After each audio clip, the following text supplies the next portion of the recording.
Dear students, आज हम लोग प्रेजेंट कंटिन्यूअस टेंस के बारे में पढ़ेंगे। Present continuous tense.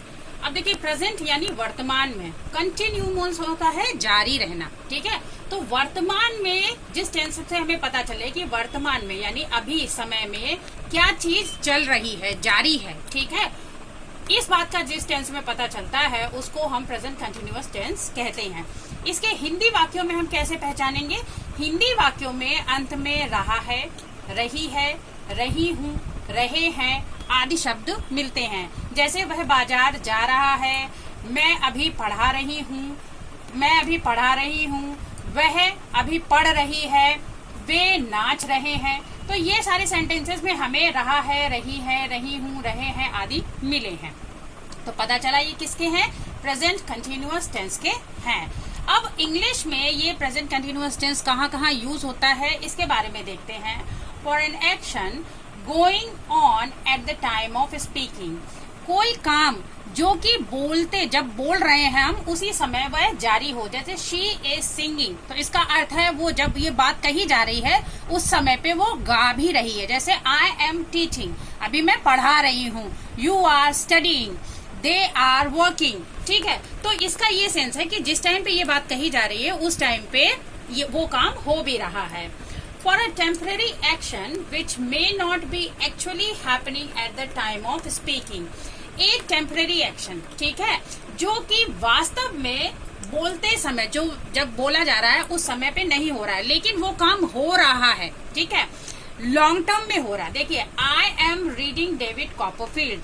अगर कोई आपसे पूछे what are you reading nowadays, तो आप क्या बताओगे? मान लीजिए आप डेविड कॉपरफील्ड एक नॉवेल का नाम है और पढ़ रहे हो, तो आप क्या बताओगे? I am reading David Copperfield. लेकिन इसका अर्थ ये नहीं कि आप उसी समय पढ़। मान लो वो इंसान आपको रोड पे मिला और उसने आपसे पूछा, आपका कोई दोस्त आपको रोड पे मिला, उसने आपसे पूछा what are you reading nowadays, तो आप क्या बताओगे? I am reading David Copperfield nowadays. या कोई भी नॉवेल का नाम बता सकते हो, या कोई भी, मान लीजिए मुंशी प्रेमचंद की कोई कहानी पढ़ रहे हो तो I am reading Godan nowadays. तो इसका अर्थ ये नहीं आप सड़क पे खड़े होकर गोदान पढ़ रहे हो, लेकिन इसका ये अर्थ है कि आप उन दिनों में गोदान पढ़ रहे हो या डेविड कॉपरफील्ड पढ़ रहे हो। जैसे अब कहा जाए, मुझसे ये पूछा जाए कि what are you doing nowadays, तो हम कहेंगे कि I am teaching online nowadays. तो जरूरी नहीं है कि मैं बोलते समय ऑनलाइन पढ़ा रही हूँ, लेकिन हाँ, ये मेरा टेम्पररी एक्शन है, मैं उन दिनों के दौरान में ये काम कर रही हूँ। अब देखिए थर्ड नंबर पे, for an action that has already been arranged to take place in the near future.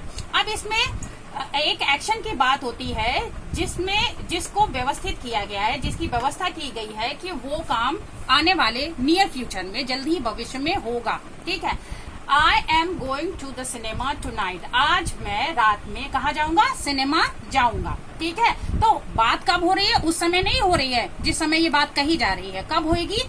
रात में होगी, लेकिन हमने यूज किया है I am going to the cinema. देखिए, एम के साथ ING यूज हुई है। अब इसमें कंफ्यूज होने वाली बात नहीं, आप कहोगे कि सिंपल प्रेजेंट टेंस में भी यही बात थी कि जब हमने बताया था द ट्रेन लीव्स एट 6:30। ठीक है, तो ये देखिए उसमें प्रॉपर शेड्यूल की बात हुई थी। ठीक है, इसमें एक्शन को अरेंज किया गया है। ठीक है, टेम्परेली अरेंज किया गया है, इसमें प्रॉपर शेड्यूल नहीं है। ऐसा नहीं कि मैं रोज रात को सिनेमा जाता हूँ, ऐसा नहीं है। ट्रेन उस समय छूटती है, वो उसका शेड्यूल है। ठीक है, तो कंफ्यूज नहीं होना है। Simple present is use for a habitual action. हमने आपको बताया था सिंपल प्रेजेंट पढ़ाते समय कि simple present tense habitual action के लिए यूज होता है। जैसे मैं सुबह उठकर 2 ग्लास पानी पीती हूँ, क्या लगेगा? सिंपल प्रेजेंट टेंस लगेगा। लेकिन however when the reference is to a particularly obstinate habit, एक ऐसी कोई आदत, हमारी जिद्दीपन वाली आदत, something which persists, जो हमेशा बनी रहती है। For example, in spite of advice or warning, चाहे हम उसमें किसी ने हमें सलाह दी हो या हमें कोई बार बार वार्निंग दे रहा हो, चेतावनी दे रहा हो, फिर भी वो हमारी आदत जा नहीं रही है, तब हम क्या करेंगे? We use the present continuous with an adverb like always, continually, constantly। तब हम present continuous यूज करेंगे इन adverbs के साथ में। जैसे मान लीजिए आप क्लास में बहुत ज्यादा बात करते हो, आपकी बात करने की आदत, नो डाउट आप हैबिचुअली बात कर रहे हो, लेकिन टीचर आपको बार बार वार्निंग दे रहे हैं, बार बार आपको टोक रहे हैं, तो इसमें हम क्या यूज करेंगे? कंटिन्यूअस टेंस यूज करेंगे। जैसे प्रिया डजंट पे अटेंशन। मान लो प्रिया की मम्मी मेरे पास आई, हम उनसे क्या कहेंगे कि प्रिया ध्यान नहीं देती है।